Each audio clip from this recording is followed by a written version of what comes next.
नमस्कार दोस्तों, साल 2023 को चढ़े हुए लगभग 3 महीने का समय हो चुका था और हर महीने की अपनी एक कंट्रोवर्सी बंधी हुई थी। तो फूल्स के महीने में एक कंट्रोवर्सी ना हो ऐसा नहीं हो सकता था। तो सामने आई एक फूल की कंट्रोवर्सी जो कि सोशल मीडिया के परिंदों ने पैदा की गई थी।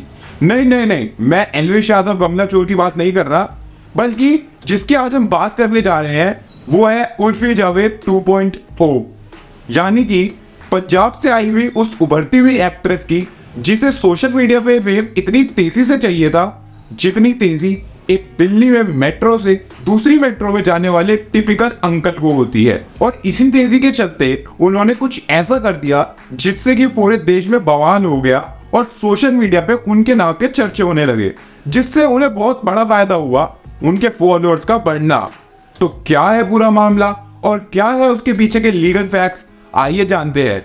नमस्कार दोस्तों, मेरा नाम है समर्थ, चैनल का नाम है लीगल सोच। तो करते हुए संविधान को प्रणाम, आइए शुरू करते हैं। मेट्रो में एक लड़की का वीडियो विवाद का मुद्दा बना हुआ है। इस लड़की ने बिकनी पहनकर मेट्रो ट्रेन में सफर किया, जिसे पब्लिसिटी स्टंट बताया जा रहा है। मैंने मेट्रो को चुना, मैं कहीं पे भी जाती हूँ, मैं इन्हीं क्लोथ्स में जाती हूँ। तो ऐसा कुछ नहीं है कि मैं स्पेशली गई थी।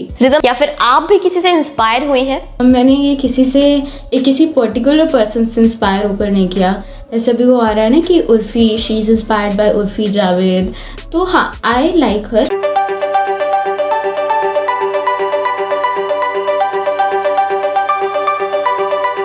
दोस्तों, मेट्रो वाली दीदी के दिखने की देर थी कि लोगों की आंखें और मुंह खुले के खुले रह गए। और इसी के बाद बस क्या था, उन्होंने अपने फोन निकाले और उनकी फोटो और वीडियो वायरल करना चालू कर दिया, जैसे कि कोई कोहिनूर हीरा भारत में वापस लौट कर आ गया हो, और उन्हें अनवांटेड क्लाउड भी दे दिया।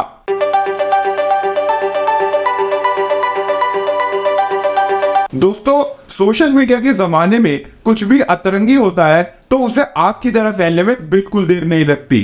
कुछ ऐसा ही हुआ हमारी मेट्रो वाली दीदी के केस में, जहां उनकी फोटो और वीडियो एकदम से सोशल मीडिया पे वायरल होने लगी और उन्हें मिलने लगी अनवांटेड क्लाउड।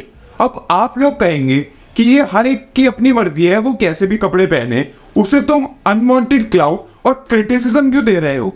तो दोस्तों, बात तो आपकी ठीक है, पर अगर ऐसा ही कुछ हम जैसे गरीब आदमी या लेबर क्लास आदमी मेट्रो में चढ़ते हैं, थोड़े शायद हमारे कपड़े भी फटे होंगे और पैरों में चप्पल होगी, तो सब हमें अजीबो गरीब नजरों से क्यों देखते हैं? फटे कपड़े अगर अमीर पहने तो उसे कहते हैं फैशन, और हम जैसे गरीब पहने तो उसे मिलता है अग्रेशन। ये कहाँ का न्याय है? सॉरी दोस्तों, मेरे अंदर काफी गरीब जाग गया था, पर मैं इस बात को बिल्कुल नहीं मान सकता कि हमारी मेट्रो वाली दीदी को क्लाउड ना चाहिए हो, क्योंकि अपने दिए हुए एक इंटरव्यू में उन्होंने कहा कि मुझे एक्टर बनने के लिए ये सब करना पड़ता है। तो दोस्तों, एक्टर बनने के लिए कपड़ों का शायद कोई संबंध नहीं है, क्योंकि उसके लिए तो टैलेंट चाहिए होता है, जो मुझे यहाँ कहीं नहीं दिख रहा। बस इसी के चलते उनके फॉलोअर्स इंस्टाग्राम और हर जगह उनकी चर्चा के लिए मैं कहता हूँ इसे क्लाउड चेज है। अरे भाई, दिल्ली में क्या चल रहा है यार? You bikini girl, metro girl के है यू सब? मैं तो पता नहीं, समाचार ही ना रह गए। अरे क्या बात है, वहाँ की ना तो न्यूज में देख देख पागल हो गया। लड़कियों को कोई तमीज ना रह गई के? अब पहले हमारे जमाने में लोग थोड़े साड़ियाँ बूढ़िया पहनी करते थे। अरे यार भाई, हमारे देश में तो देवियों की पूजा की जावे है, तो फिर भी ऐसी लड़कियां कपड़े पहन के घूम रहे हैं। ये सारा सोशल मीडिया ने बिगाड़ रहा। अरे यार, मैं तो बच्चों से कह दिया अपने कि भाई इन सब चक्करों में ना पड़ा करो, ना पड़ा करो। अरे हम भी ना यूज कर रहे हैं सोशल मीडिया, हमारे जमाने में तो वो ना करता था। अरे वीडियो बना डालेंगे सोशल, फेसबुक पे डालूंगा, फेसबुक पे गिरूंगा, फेसबुक पे।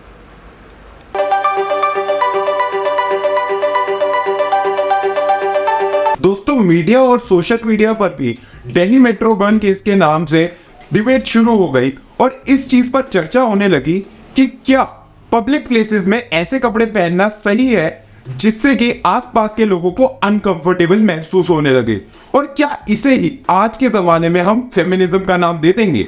दोस्तों, लॉ में भी सेक्शन 293 और 294 of the Indian penal code इस चीज के प्रावधान देता है कि पब्लिक प्लेसेस में ऑब्ससेनिटी क्रिएट ना हो, पर इसमें दिए गए प्रावधानों के तहत मेट्रो वाली दीदी पर केस नहीं हो सकता कि उनके द्वारा ऐसा कोई एक्ट नहीं किया गया था जिससे कि उन्हें सजा हो सके, और शायद इसी कारण उन पर अभी कोई एफआईआर रजिस्टर नहीं हुई है और उन पर कोई केस नहीं हुआ है।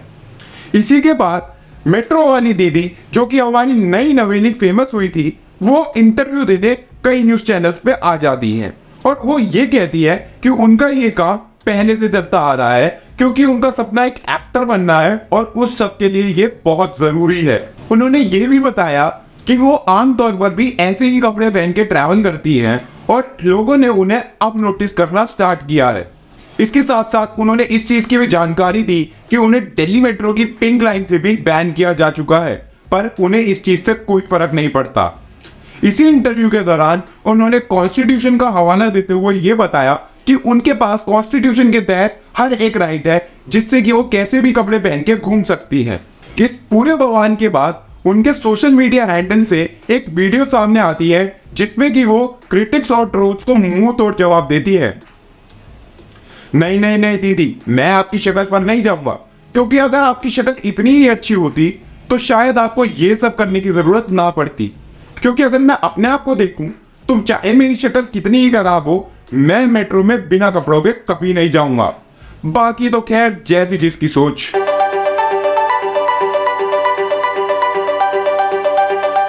तो दोस्तों, देश में एक और नई कंट्रोवर्सी ने जन्म ले लिया था और इसी के मामले की तफ्तीश करने के बाद अंत में बाल की कार तो यही निकल के आती है कि जरूर कॉन्स्टिट्यूशन ऑफ इंडिया हमें आर्टिकल 14, 19 और 21 के तहत अनेक राइट्स देता है, पर इसका इस्तेमाल लिमिट में करना चाहिए और रीजनेबली करना चाहिए ताकि इसका बुरा असर किसी और पे ना पड़े।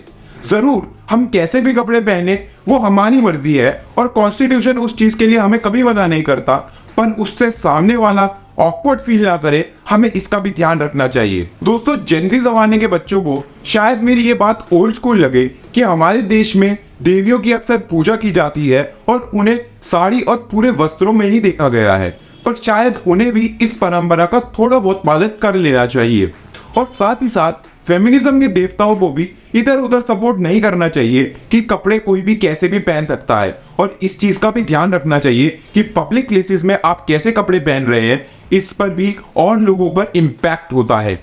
और अगर वो इस चीज पर थोड़ा ध्यान देते तो शायद हमारी मेट्रो वाली दीदी उर्फी जावेद 2.0 नहीं बनना चाहती। तो खैर जो भी हो दोस्तों, हमें तो इस चीज में और नहीं पढ़ना, और लीगल सोच की भी अपनी एक राय होती है जो हम हमेशा रखते ही है, और वो इस प्रकार है कि छोटे कपड़े पहनने से कोई कलाकार नहीं बन जाता है, कि छोटे कपड़े पहनने से कोई कलाकार नहीं बन जाता है और तेरे फेमस होने के चक्कर में लड़कों में हाहाकार मच जाता है। धन्यवाद दोस्तों, पूरी वीडियो में मेरे साथ बने रहने के लिए। चैनल को सब्सक्राइब कर दीजिएगा, वीडियो को लाइक करना मत भूलना, और मैं आपसे मिलूंगा अगली वीडियो में। तब तक के लिए अलविदा, एक लीगल सलाम के साथ। जय हिंद, जय भारत।